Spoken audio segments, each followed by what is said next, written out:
reserva é suficiente. O tempo espera. A droga não vicia. Nada atrapalha. A saúde é inabalável. A lista é interminável e cada um a escreve à sua moda. Eis o risco: se autoiludir na certeza de controlar a ilusão. Negar a existência do engano sem percebê-lo em si mesmo. O mundo é quadrado. Embora a boa parte das pessoas, há séculos atrás, soubesse que o mundo era redondo, atribuiu-se à época a ignorância popular de se pensar que o planeta era quadrado.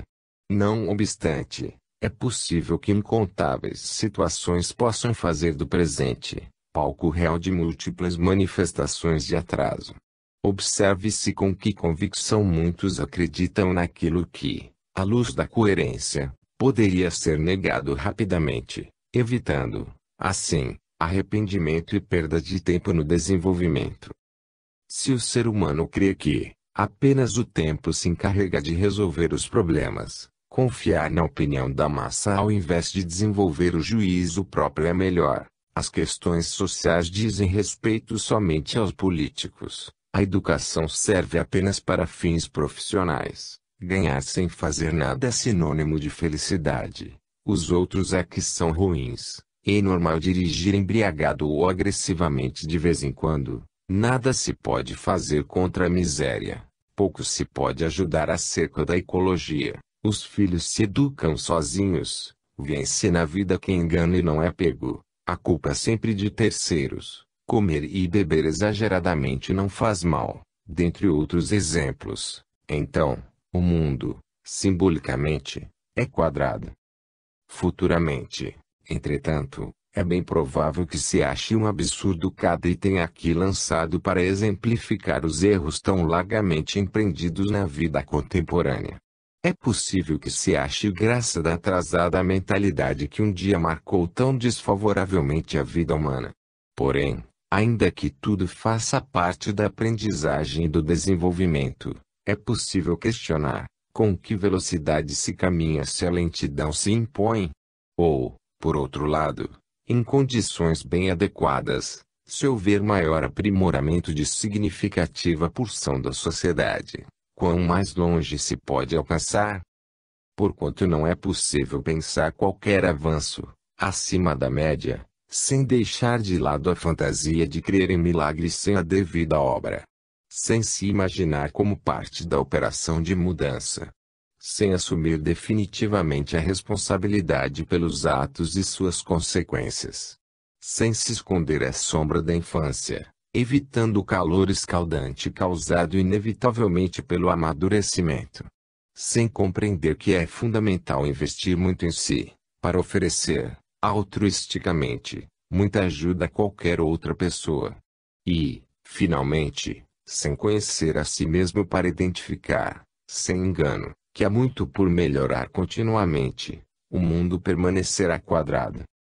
É, pois, através do conhecimento, da vontade da mudança que o desenvolvimento desliza de forma mais arredondada na sua jornada, cuja escala pode variar em graus conforme o nível de consciência. Se é uma condição que habitualmente impede o desenvolvimento de soluções mediante os problemas cotidianos da vida. Muitos são os exemplos a serem observados, se eu conseguisse chegar mais cedo. Se não chovesse hoje. Se a medida do cano fosse 3/4 ao invés de meia polegada. Se fulano dissesse tal coisa. Se eu estivesse estudando. Se eu adquirisse dinheiro. Se a cliente exigisse menos. Se eu acreditasse mais.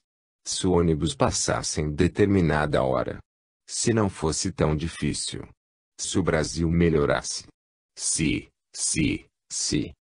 Quanto maior o número de objeções utilizadas, menor será a possibilidade de obter resultados satisfatórios. A expressão se enfraquece a ação no momento em que atenção, concentração e vontade devem formar a liga das soluções possíveis em prol de obstáculos com os quais nos deparamos permanentemente.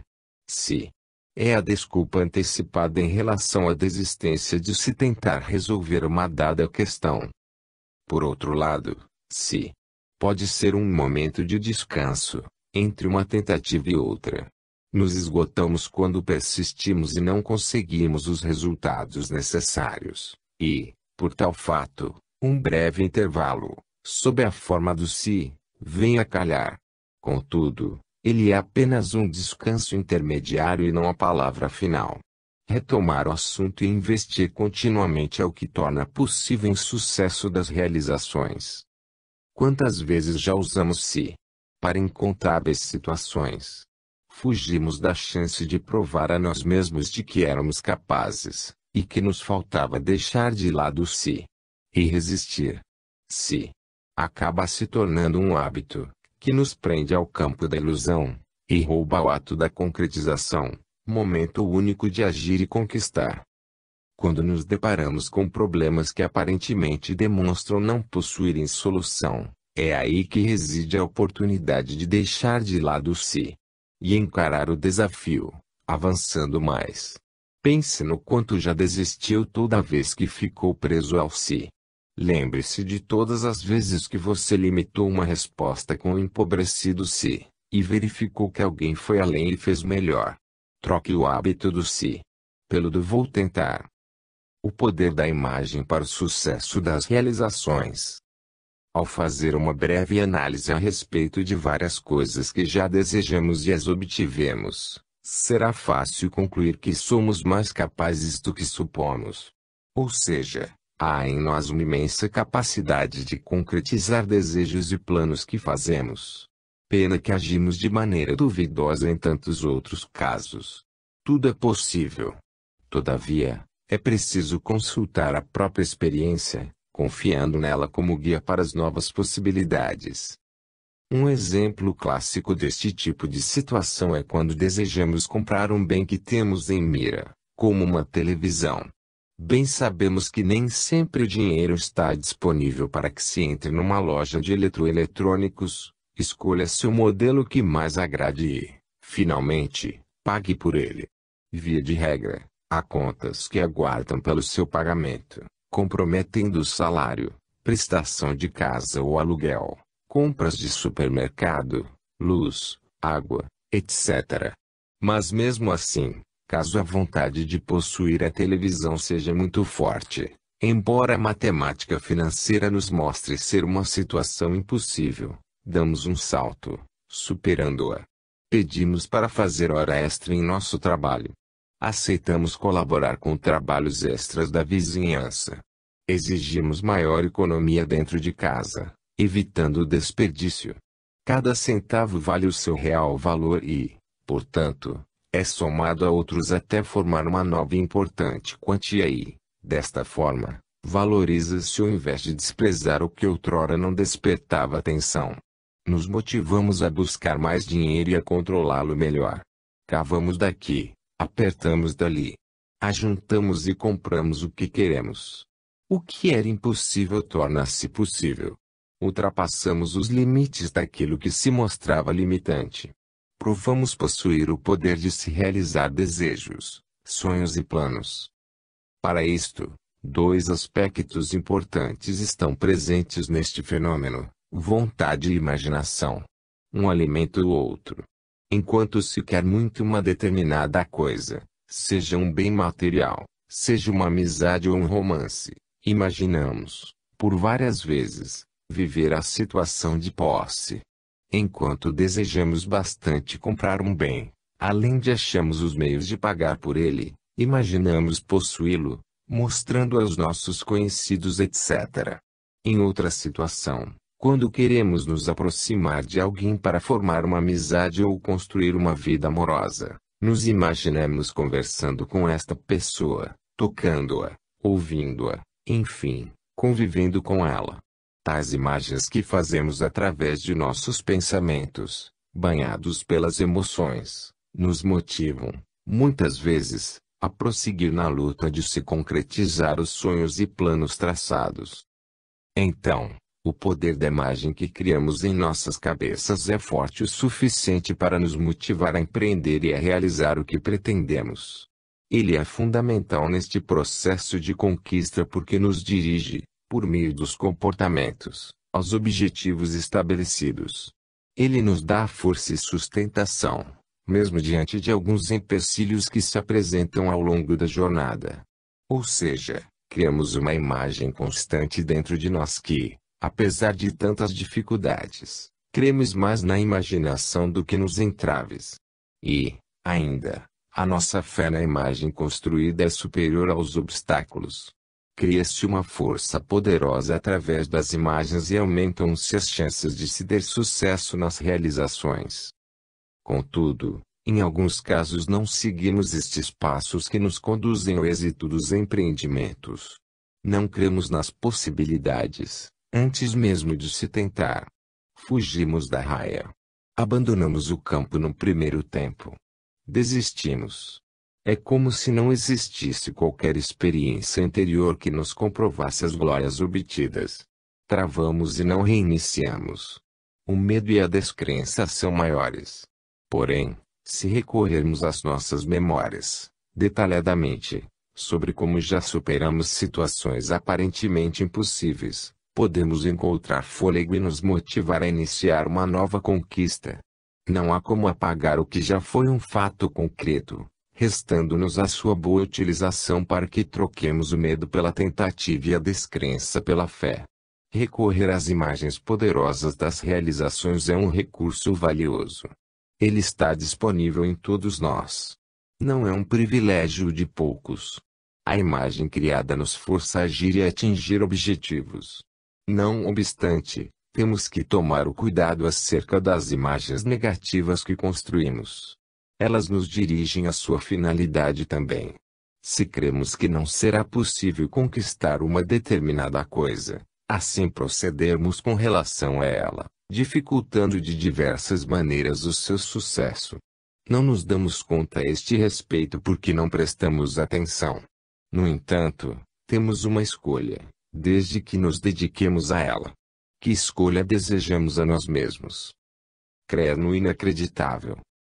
A contradição deste título reflete a complexidade humana e as inúmeras possibilidades existentes dentro de nós. Não ver ou saber a respeito do que somos capazes limita-nos em exagero. Ainda vivemos a época de ter que enxergar ou tocar para crer, ou pior, nem constatando nos convencemos sobre tanto.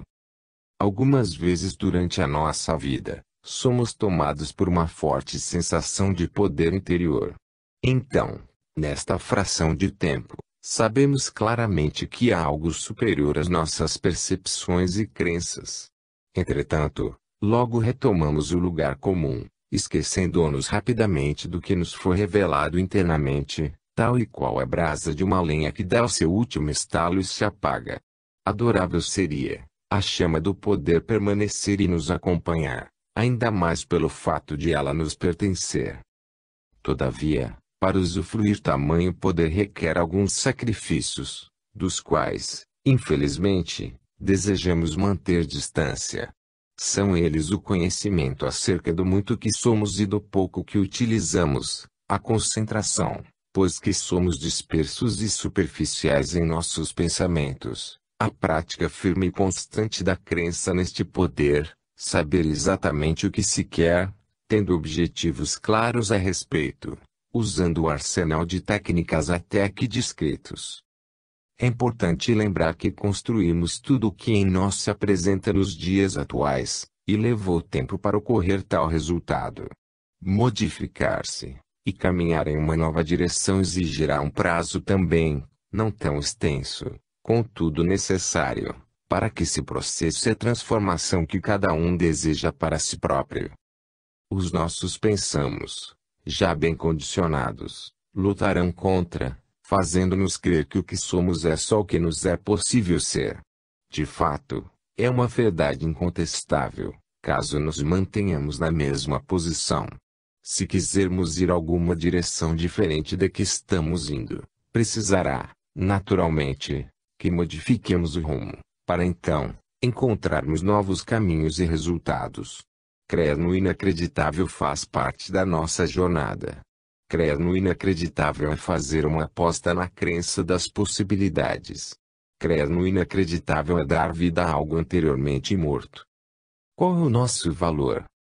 A partir do conhecimento ou do bom senso pode-se compreender como as pessoas arquitetam os valores pelos quais serão cobrados os seus serviços. A vida profissional requer que os valores estejam bem definidos e que sejam condizentes com o que se propõe. Conforme o dicionário, valor quer dizer valentia, qualidade que faz estimável alguém ou algo, valia, importância de determinada coisa, preço, legitimidade, validade. E ainda, valorizar, significa dar valor a, ou aumentar o valor de, reconhecer as qualidades, os méritos de, pessoa, ação, coisa, etc., agir em respeito, e exigir respeito, ao seu valor como pessoa, dar-se valor. Valia, importância, reconhecer as qualidades e os méritos, etc., são o suficiente para se formar um valor que deverá ser cobrado em troca de um trabalho que se oferece em troca. Na maior parte das vezes não. O que ocorre é uma prática de equiparação mercadológica.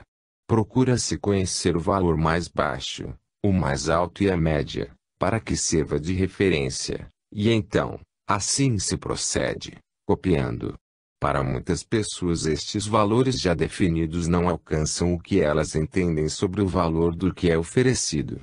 Por esta razão, algumas buscam mais, crescendo dentro das organizações a qual pertencem e obtêm maiores compensações financeiras, ou se projetam no mercado por conta, abrindo as suas próprias empresas.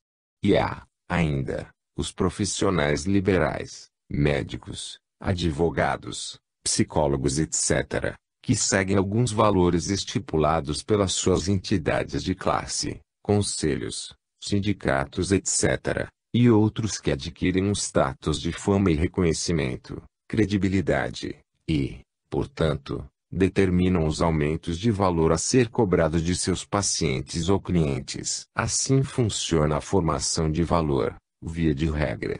Tais fatores são compatíveis com o que realmente vale um profissional, levando-se em conta a sua formação, dedicação, aperfeiçoamento constante, grau de conhecimento e inteligência desenvolvidos. Também não, na maioria dos casos. Sabe-se que há uma autorregulação de mercado quanto aos preços que são cobrados, e a política de formação de preços pode variar conforme descrito anteriormente. Não obstante, existe outro fator presente neste cenário acerca dos valores, a percepção interna humana sobre o próprio valor, e que apesar de compreender a autorregulação mercadológica dos preços, é capaz de cobrar mais ou menos. René Descartes, 1596 a 1650, descreve sobreestimar ou desprezar a nós mesmos em seus artigos 151 e 152 de As Paixões da Alma. De uma maneira geral, a estima e o desprezo podem dizer respeito a todas as espécies de objetos, mas são dignas de nota quando a aplicamos em nós mesmos, ou seja, quando é nosso próprio mérito que estimamos ou desprezamos. Perceba em nós somente uma coisa que possa nos fornecer a justa razão de nos estimarmos, que é a utilização de nosso livre-arbítrio e o domínio que possuímos sobre as nossas vontades, pois é apenas pelas ações que dependem desse livre-arbítrio que podemos com razão ser elogiados ou reprovados. Faz-se necessário levar em conta o psiquismo humano. O fato de que os modelos internos ou as ideias que temos sobre si mesmos, desde a infância não são imutáveis. Todavia, eles tendem a ser levados adiante, modelando e definindo as nossas experiências enquanto adultos. Destes valores, pode-se obter autoestima, que é o sentimento de importância, valor e apreço sobre si mesmo. Vários itens podem colaborar na formação do autoconceito que é construído com o passar dos anos, desde a infância, tal como a discrepância entre o que a criança gostaria de ser, ou que crê que deveria ser, e aquilo que ela pensa ser. Por exemplo, se a discrepância é alta e a criança se vê como um fracasso, a autoestima será baixa. Outra questão é a sensação geral de apoio que a criança percebe das pessoas que são importantes para ela, como os pais. Se gostam dela como ela é de fato, a tendência é de apresentar resultados mais elevados de autoestima. Então, relaciona-se valores autoestima e ao domínio sobre nós mesmos.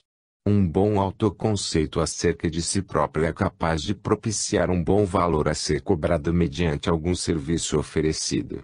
Contudo, deve ser bem administrado, através do bom senso, em face de necessidade de controle sobre os exageros a que se está sujeito.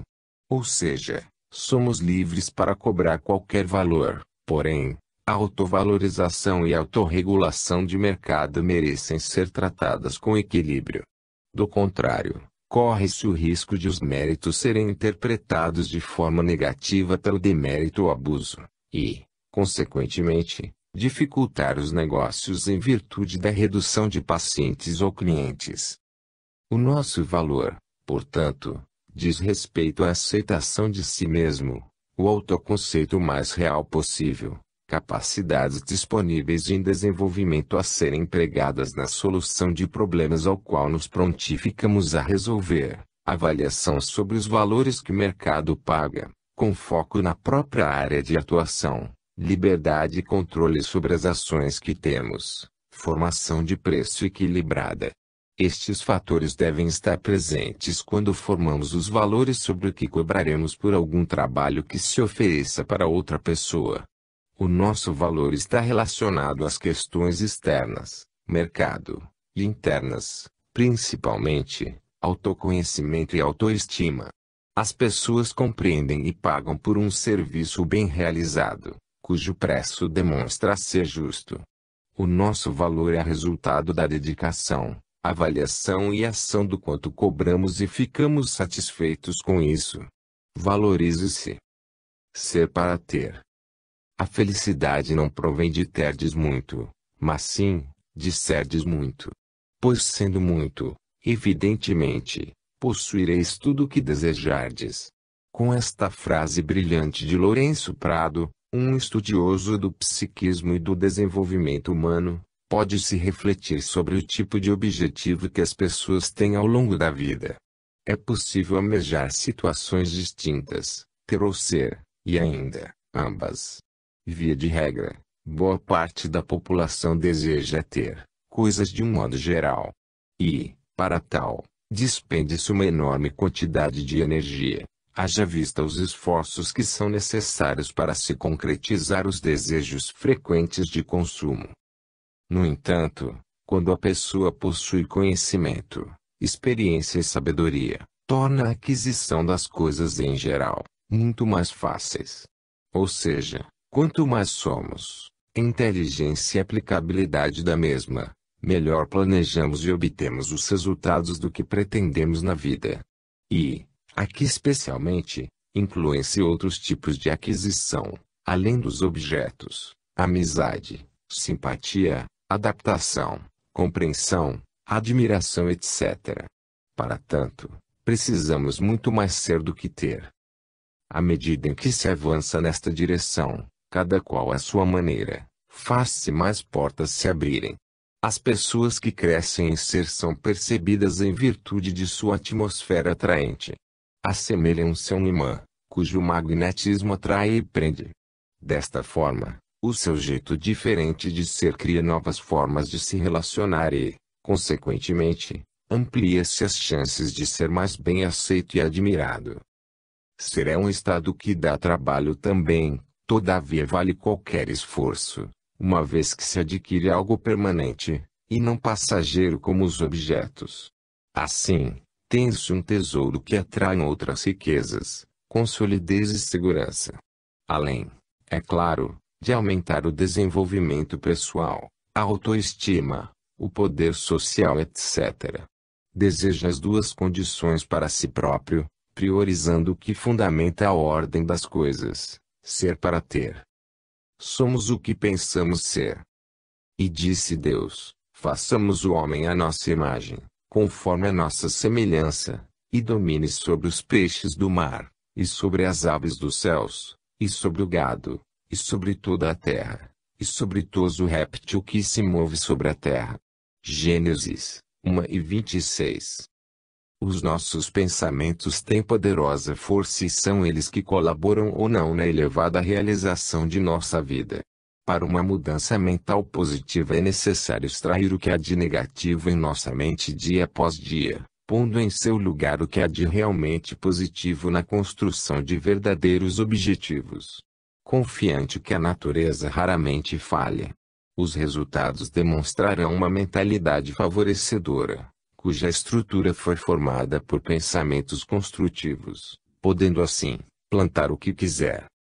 Quando desejamos muito um bem de qualquer espécie nós o adquirimos, levando-se em conta que o profundo e verdadeiro desejo determina a metade desta trajetória a ser percorrida.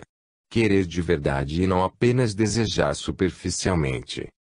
Além do desejo, o conhecimento e observação fazem-se necessários. Nossas capacidades psicológicas vão além do que percebemos e pobremente avaliamos as possibilidades de crescimento.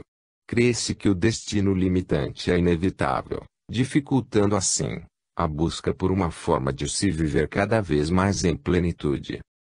Muitas pessoas aparentam pesar constante em virtude da mentalidade que se lhes instalou. Observa-se algo de desvalorizante nos comportamentos.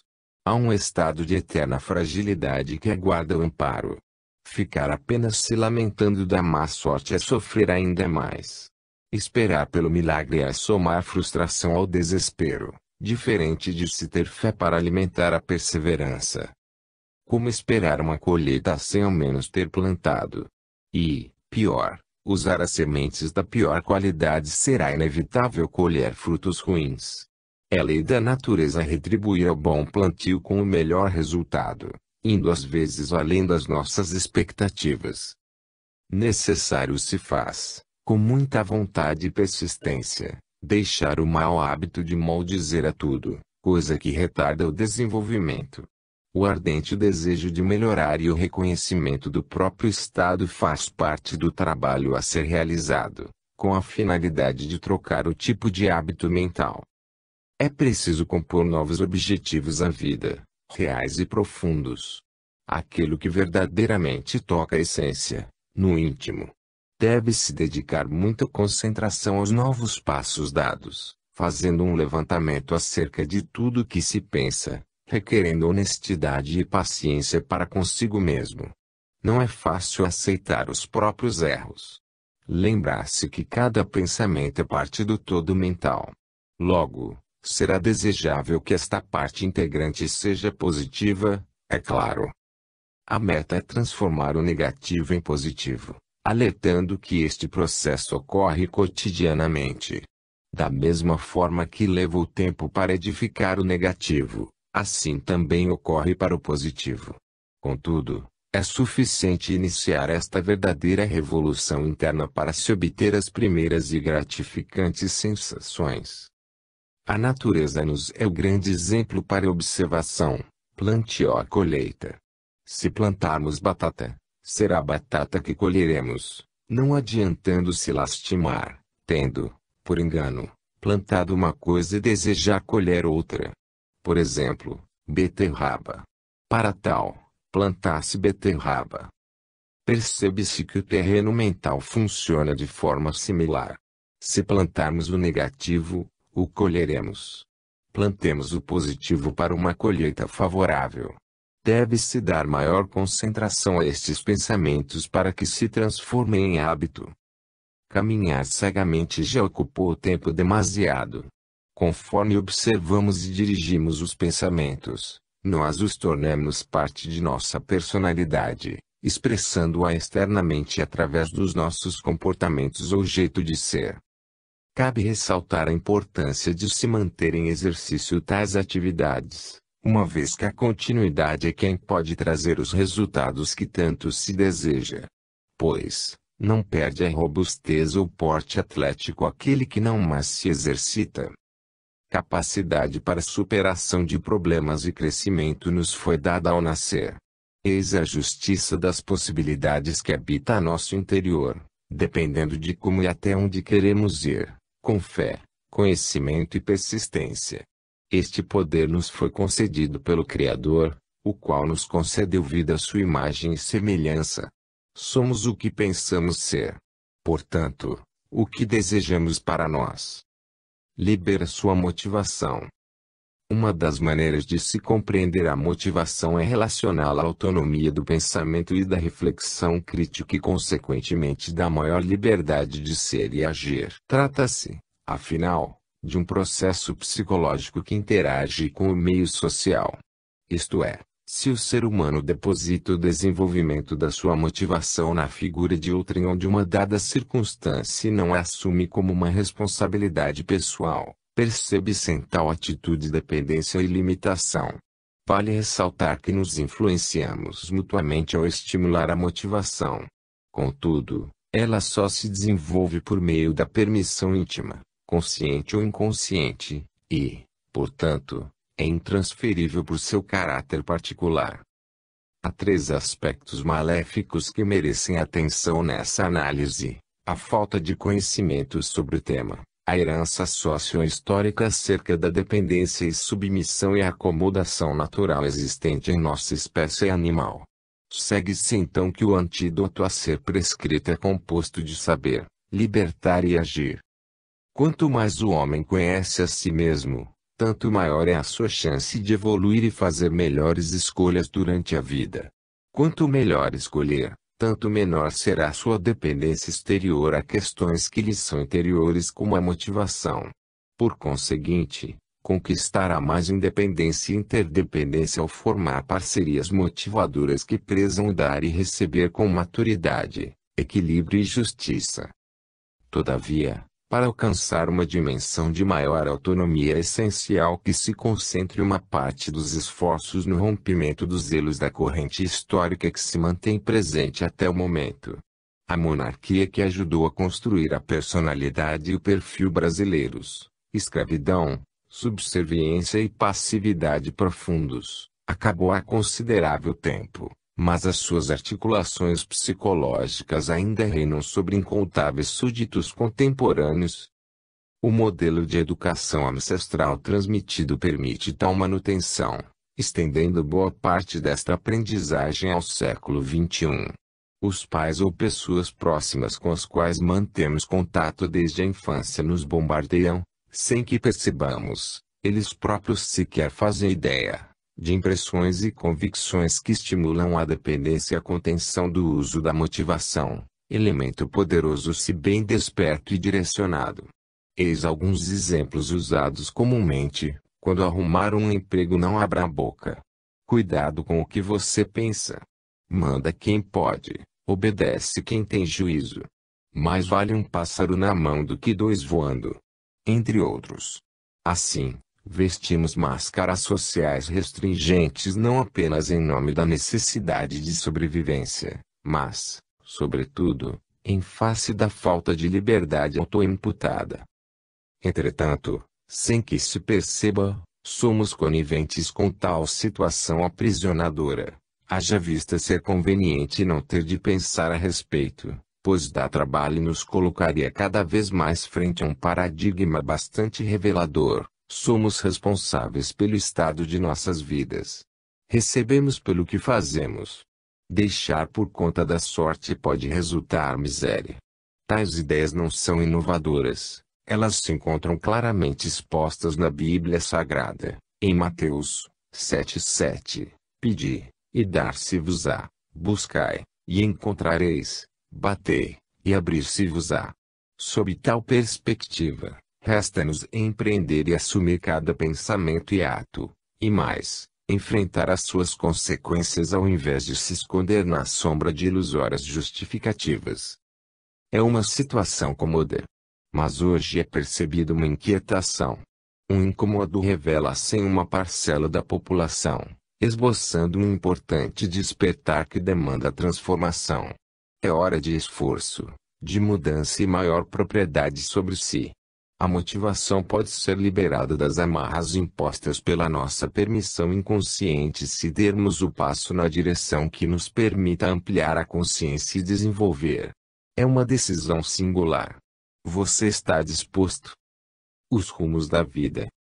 Não se pode afirmar que as pessoas vivam apenas em razão da alternância entre prazer e desprazer presentes cotidianamente.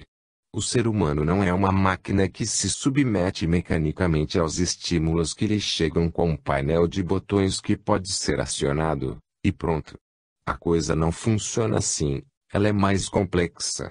Percebe-se, contudo, que o que está por trás de cada movimento empreendido pelo homem, do simples ao sofisticado, diz respeito à satisfação e insatisfação.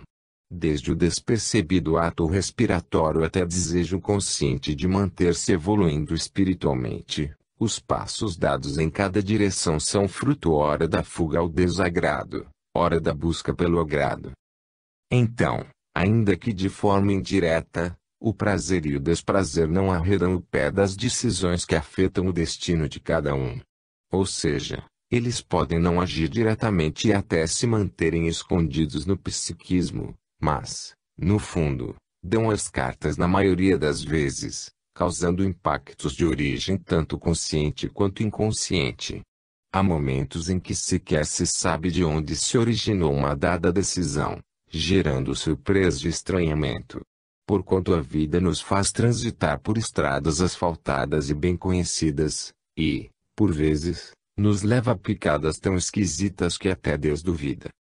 Logo, é devido considerar que certas mudanças significativas na nossa maneira de viver podem se relacionar a dois fatores: alteração da perspectiva e retomada da perspectiva anterior.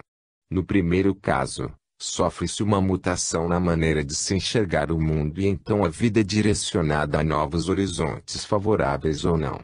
Perder o emprego ou separar-se da pessoa de convívio, por exemplo, pode ser interpretado como algo insuperável e limitadamente triste, ou ser experimentado de forma dolorosa, mas superável, e, inclusive, percebido qual uma brecha de rica oportunidade que se abre. Porém, em ambos os casos, o modo de encarar a vida muda numa sequência inovadora. Nova camiseta é usada no lugar da anterior, que, agora, faz parte apenas do passado.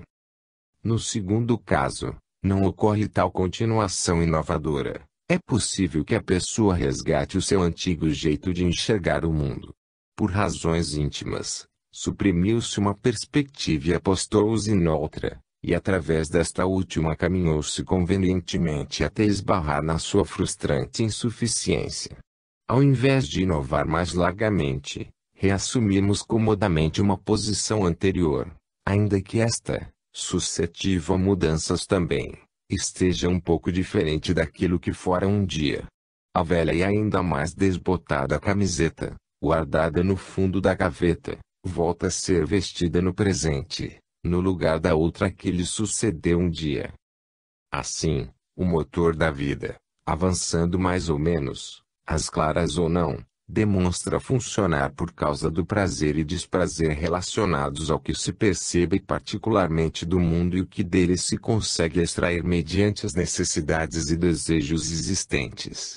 Portanto, a quem não enxerga tais situações, recomenda-se a necessária reflexão, a fim de ampliar a visão acerca do cenário pessoal e tomar o controle sobre si cada vez mais, além de dar direcionamento mais planejado à vida e possibilidade de colher resultados mais personalizados e menos submissos à sorte.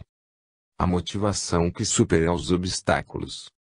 Em algumas ocasiões, o ser humano demonstra possuir uma força de realização bem superior, levando-o a caminhar cotidianamente em busca dos seus sonhos. Antes mesmo de os realizar já sente que é vitorioso e, portanto, caminha confiante na expectativa de que é apenas uma questão de tempo para se chegar no destino traçado por suas ideias e convicções. Vale a pena ilustrar tal afirmação.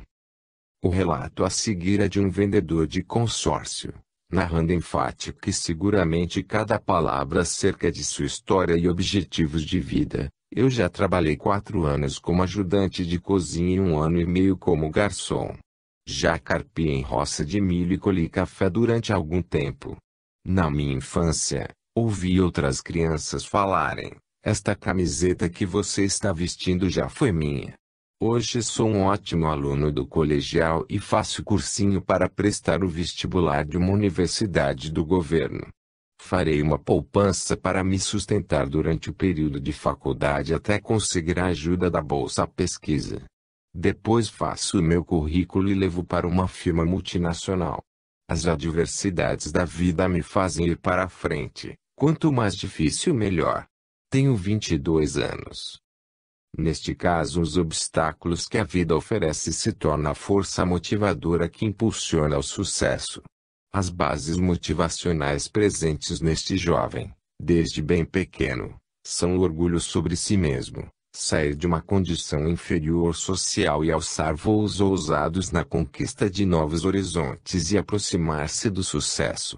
Outra forma de orgulho é saber que o seu pai descreve as façanhas de crescimento do filho para os seus conhecidos. Tais fatores são valiosos o suficiente para que o dia a dia seja alimentado com esta excepcional força de vontade. Casos similares são descritos em biografias de pessoas que acreditaram em seu sucesso. Puseram na cabeça a ideia de alcançar determinado objetivo e lá chegaram. Objetivos, métodos e persistência levam o ser humano aos lugares mais diferentes e aparentemente impossíveis. A vontade é o elemento que faz a pessoa caminhar sob sol ou chuva e os reveses diários. Santo Agostinho, 354 a 430, grande pensador, escreveu: de todas as faculdades da alma, a mais importante é a vontade, intervindo em todos os atos do espírito e constituindo o centro da personalidade humana. Ao final, relata o jovem vendedor: não sei por que estou aqui contando a minha vida, mas sempre tem uma razão de ser. Esta razão, eu completo aqui, e a de compartilhar a rica experiência, com a finalidade de se conhecer o quanto o homem pode realizar desde que creia, queira e lute. Antes mesmo de se atingir qualquer objetivo já se venceu com a caminhada que leva até ele, pois a vida é feita de sonhos, altos e baixos, fracassos e vitórias. Viver então é vencer os obstáculos dia após dia. Vença. O autoengano sobre a ética. A compreensão sobre o necessário convívio ético existe há muito tempo. Haja visto o número de registros a respeito, sobretudo aqueles que serviram de guia para o comportamento de diferentes fiéis religiosos, tanto no Oriente quanto no Ocidente. Ressaltem-se ainda os pensadores que propuseram conceitos e orientações sobre ética, moral e justiça. Hesíodo, há 2700 anos, Sócrates, Platão, Aristóteles, Confúcio, Cícero, Tomás de Aquino, Kant, dentre outros. Vale lembrar também das leis reguladoras estabelecidas nas sociedades. Assim, através da religião, da filosofia ou da aplicação prática jurídica, o homem teve à sua disposição o amparo do saber ético ou a submissão moral como bússolas para sua caminhada social e, notadamente, evolucional.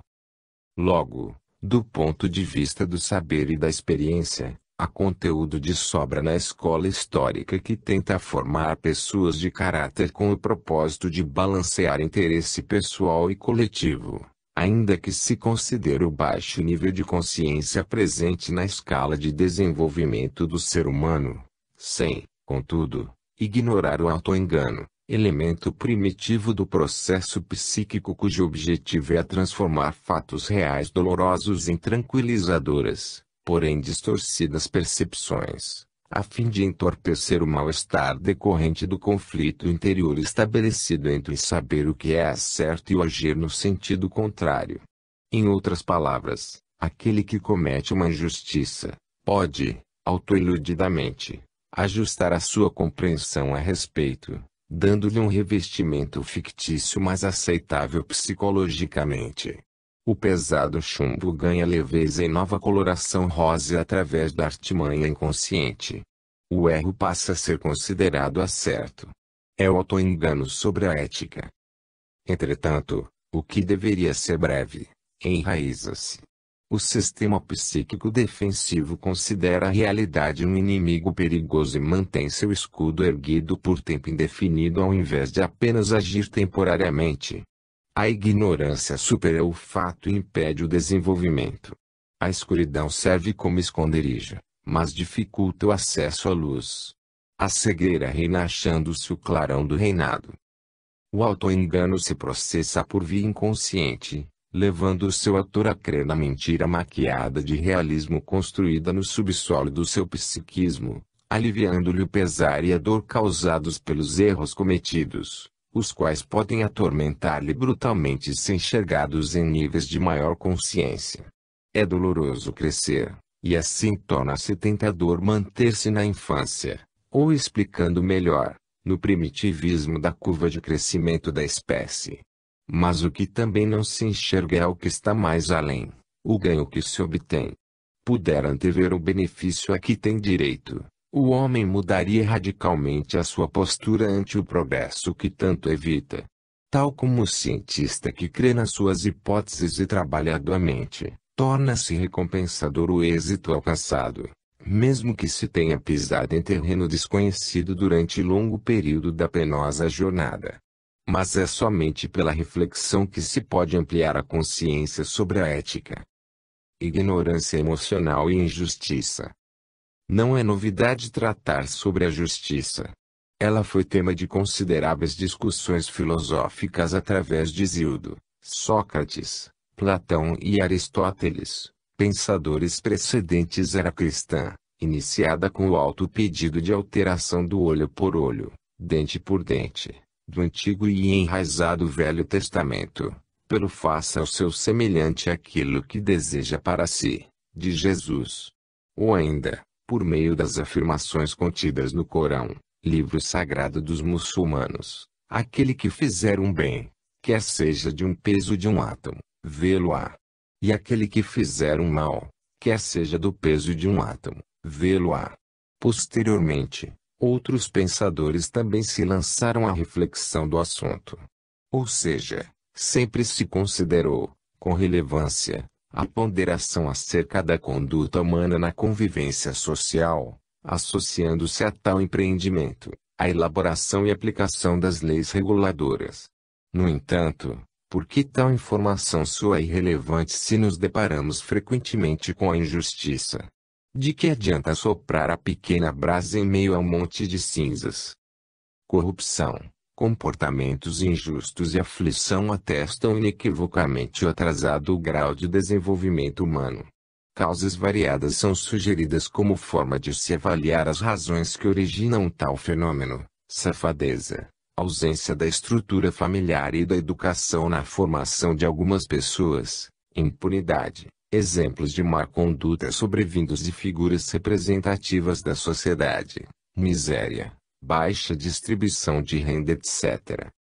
Não se analisa, entretanto, com o devido mérito, a ignorância emocional representada através da deformidade redundante da rala formação da empatia, cujo propósito é o de levar a pessoa a se colocar sensivelmente no lugar da outra, podendo, então, agir mediante o que sente em si próprio, valendo-se da autorreferência como medida para os seus atos. Assim, como alguém que pouco desenvolveu em si empatia pode considerar o sofrimento alheio? De que maneira é possível oferecer aquilo que não se encontra disponível à altura da necessidade? Por outro lado, não se trata aqui de evitar a aplicação da justiça. De certo que não. Que a mesma seja cumprida. A reflexão, porém, diz respeito à causa que antecede o efeito, pois a qualidade do diagnóstico leva à prescrição mais adequada do tratamento. Considerem-se as doenças psicológicas cuja fresa afetiva é o sintoma central nos relacionamentos, as agressões sofridas desde a infância e outros aspectos causais já mencionados, para então avaliar alguns comportamentos injustos. Mas, não se dê por satisfeito em relação à análise. Vá mais longe, tente se colocar nas condições a que é submetido um punhado de gente. Use a sua empatia e a capacidade de julgar além das aparências. Ou lute para alcançar tal condição, Isto é, revele-se verdadeiramente empático e justo ao apreciar cada caso que se lhe apresentar, e não fique refém da superficialidade do preconceito. Desperte, exercite e aperfeiçoe os atributos psíquicos disponíveis a favor do bem comum. Seja justo. Vítima responsável. Em uma breve conversa com o vigia de uma instituição, compreendi a sua abrangente visão sobre o sofrimento a que são submetidas as pessoas ao longo da vida. Ele iniciou o diálogo dizendo que sentia dores pelo corpo, e tal fato se devia aos excessos cometidos desde a sua infância, e que, portanto, pagava hoje pelo que havia feito ontem.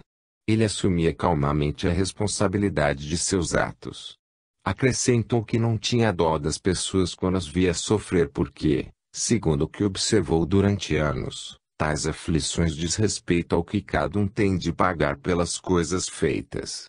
E finalizou, argumentando: Deus não castiga a gente é que se castiga pelo que faz. Em tão pouco tempo o vigia sintetizou seus pensamentos, adquiridos de modo reflexivo. Ali, em minutos, ele apresentou tamanho conhecimento, profundo e consciente de tudo o que descrevia a respeito dos tormentos experimentados pelo ser humano. Em silêncio, formulei uma questão: afinal, somos vítimas da circunstância ou responsáveis por ela? Sofremos por acaso ou merecemos tal situação? Pelo menos, boa parte dela. Pois bem, a ideia acerca dos erros cometidos e do consequente pagamento pela dívida contraída também foi apreciada por outros pensadores. Michel de Montaigne, 1533 a 1592, filósofo francês, expôs tal efeito maravilhoso e irresistível da consciência, obrigando-nos a nos denunciarmos, a combatermos-nos a nós mesmos e, na ausência de outra testemunha, depõe contra nós, servindo ela própria de carrasco e fustigando-nos com um látego invisível. O mal recai em quem o faz. E anteriormente, na Grécia, Epicuro, 341 a 270 a.C., citado por Montaigne, apontou: o mal não tem onde se esconder, porque não tem certeza de estar escondido, pois que a sua consciência o denuncia a si próprio. O primeiro castigo do culpado está em não poder absolver-se a seus próprios olhos. A responsabilidade pelos atos é ponto comum encontrado em algumas ideias convergentes. Por conseguinte, concluo, felizmente, e para a nossa sorte, que a filosofia pode estar presente em qualquer época e em qualquer lugar. Logo, em momento de pensar honesto e claramente a respeito e se autoavaliar, verificando os atos cometidos e sofridos, especialmente se há encadeamento, ação e reação, independentemente do tempo entre um fato e outro, pois na natureza as coisas têm o seu tempo de se manifestar. Não é assim para se colher os frutos daquilo que se plantou. E ainda, na sequência de tal meditação, sofrer para reparar algo indevido deve ter um objetivo, tal como foi percebido por Sócrates. 470 a 399 a.C., o castigo nos deixa mais prudentes e justos, atuando a justiça como a medicina da maldade. Quem sabe não seja justo pagar por algo considerado injusto, aparentemente, uma forma de ampliar a nossa consciência e nos fazer evitar a repetição de tantos erros, levando-nos a tomar decisões mais justas com a devida responsabilidade de quem antevê, naturalmente, o que se sucederá no porvir. A inteligência emocional e a justiça. Uma condição essencial ao autoconhecimento é o desenvolvimento da inteligência emocional. É preciso conhecer mais a respeito das emoções e das suas possibilidades colaboradoras, principalmente no que diz respeito à sua ação conjunta à justiça. Tomemos contato com as emoções, cuja serventia pode ser identificada através do estudo realizado por Daniel Goleman. 1. Raiva, com a aceleração do batimento cardíaco e a secreção de alguns hormônios, em destaque a adrenalina, gera-se uma pulsação e energia para agir vigorosamente mediante uma dada necessidade. 2. Amor estimula a aceitação, amizade, confiança, afinidade, adoração, paixão. 3. Tristeza põe a pessoa em contato consigo mesma, estimulando a autoavaliação de questões internas, a fim de encontrar soluções aos vários problemas psíquicos existentes. 4. Vergonha relaciona-se à culpa, vexame, remorso, arrependimento. Logo, compreende-se que as emoções também dizem respeito às questões morais e éticas, e, consequentemente, aos nossos comportamentos. Emoção e moral devem caminhar de mãos dadas. Quantas atitudes, boas e ruins, são tomadas baseadas tanto na compreensão que se tem da justiça quanto pelo ímpeto do momento.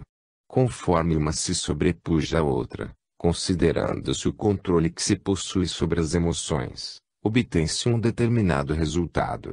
Ou seja, caso a consciência acerca da justiça se faça imperativa em um dado momento de decisão, com o adequado recuo das emoções, é possível causar e obter efeitos recompensadores. Todavia, se as emoções se apossam da circunstância, certamente os resultados serão diferentes. É claro que há ocasiões em que certa dose de emoção é crucial para se decidir e sair da apatia, alcançando efeitos desejáveis. Cada situação deve ser avaliada e, com a devida prudência, empreender a ação que considerará a dosagem mais adequada entre moral e emoção. Porém, para se chegar a esse ponto, requer-se uma boa exploração acerca de si mesmo, através do autoconhecimento e o exercício do controle emocional ao longo dos anos. Conhecer, compreender e praticar. Quantas vezes o ser humano age por impulso, quase que exclusivamente, e, depois de algum tempo, pode se arrepender pelo tipo de resultado que causou tanto para quem sofreu uma possível injustiça quanto para si próprio, cuja culpa pode perseguir por tempo indeterminado, ou até que se busque a redenção através de algum pedido de desculpa e reaproximação. É útil lembrar que para cada causa gerada, consciente ou inconsciente, de forma calma ou explosiva, decorrerão efeitos, cedo ou tarde. Há ocasiões em que agimos mais justamente e, em outras, nem tanto. Assim, desenvolver a inteligência emocional é uma tarefa para o crescimento, cujo objetivo é alcançar patamares mais elevados de consciência e atuação relacionadas à justiça. Criar melhores condições de controle sobre as emoções é crucial, especialmente nos casos em que a raiva se apossa por tempo indeterminado. Perdoar, por conseguinte, é uma condição presente na gestão pessoal das emoções. Quando permanecemos rancorosos em relação a outrem, são acionadas as emoções pertinentes a esse rancor. E, por tal razão, nos desgastamos tanto ao não perdoar o outro quanto ao não perdoar a si mesmo. Haja visto o perdão partir de dentro para fora para que ocorra legitimamente, e não da boca para fora. Outro ponto é o fato de que, ao não perdoar, julgamos o outro imperdoável. A partir desta noção, criamos dificuldade para perdoar as nossas próprias injustiças, visto nos encontrarmos irredutíveis de acordo com a nossa crença. Entretanto, não custa lembrar, todos nós cometemos injustiça. A flexibilidade, o respeito e o perdão podem modificar tal cenário e libertar o que se prendeu internamente, rancor, a fim de equilibrar a atuação da justiça e permitir o desenvolvimento. Logo, podemos nos inquietar por surgirem algumas perguntas. Faço mal a mim mesmo ao não perdoar? Sou justo com o outro por tal decisão? Sou justo comigo mesmo agindo assim? Tal como o Padre Antônio Vieira, 1608 a 1697, afirmou: quando perdoamos as ofensas que nos fazem nossos inimigos, nós mesmos nos damos o perdão das ofensas que temos feito a Deus. Com razão disse a santo: homem, entende porque isto parece que se não pode entender. Dar perdão de pecados é jurisdição ou regalia somente de Deus. Logo, Como me posso eu dar a mim mesmo o perdão de meus pecados? Funda-se esta sentença naquela promessa de Cristo: Dimitite, et dimitemini, LC 6:37, perdoai, e sereis perdoados. E como esta promessa é condicional, e a condição depende de mim, quando eu cumpro a condição eu sou que me perdoo. Porém, deve-se considerar a empatia nesta análise.